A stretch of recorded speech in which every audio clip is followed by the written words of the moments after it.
Rise and Shine Pilipinas, it's 5:27 at kasama nyo pa rin po ang Panahon TV ngayong Sabado ng umaga. Ngayon naman po silipin po natin yung mga naitala natin na minimum and maximum temperature. Meron po tayong minimum na 25.5 degrees Celsius, naitala po yan ng 6 a.m. Ang maximum naman po natin ay 32.5 degrees Celsius, 1 p.m. po natin yan naitala. Para sa relative humidity, meron po tayong minimum na 63%. Naitala po yan ng 1 p.m. Ang maximum naman po natin ay 91%. Naitala po yan ng 6 a.m. Ngayon naman para bigyang gabay ang ating mga kababayang magsasaka, narito po ang farm weather forecast ng Pag-asa. Ayon nga po rito, para sa mga sakahan sa Luzon at Mindanao, makararanas po dyan ng maulap at maulang panahon.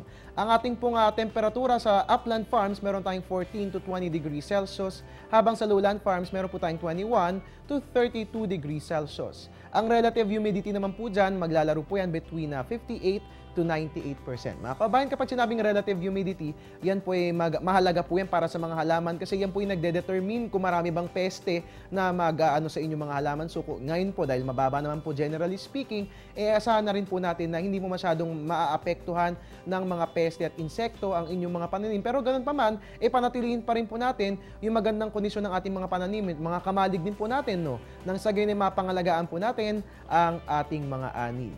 At ngayon naman mga kababayan, sabi ko nga po kanina, i-announce po natin yung winners ng Panahon TV Tag-Ulan Promo. Is it your lucky day today? Aba, alamin po natin yan. Nung Lunes nga po, ang tamang sagot sa ating katanungan ay Baguio. At nakuha nga po yan ni Jocelyn Cunanan ng General Trias, Cavite. Alright, Tuesday naman ang tamang kasagutan sa ating tanong na anong pinangalan sa tropical depression na kapapasok lang ng ating PAR. Ang sagot po dyan ay Binta. Nakuha nga po yan ni Rosabel Cruz ng Lubao, Pampanga.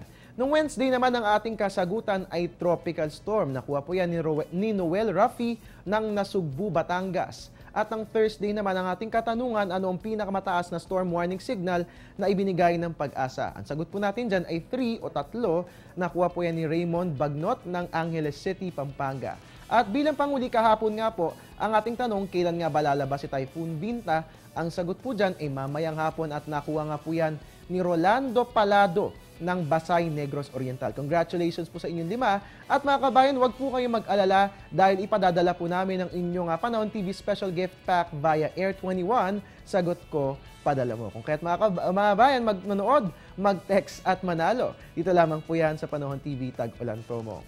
At simulan po natin ang pagbibilang sa Kapaskuhan para nga naman good vibes po tayong lahat. Meron po tayong 53 days bago po natin malasap ang saya ng Pasko. Sabay-sabay po natin yung bibilangin kung kaya't manatiling nakatutok, dito lamang po yan sa ating programa.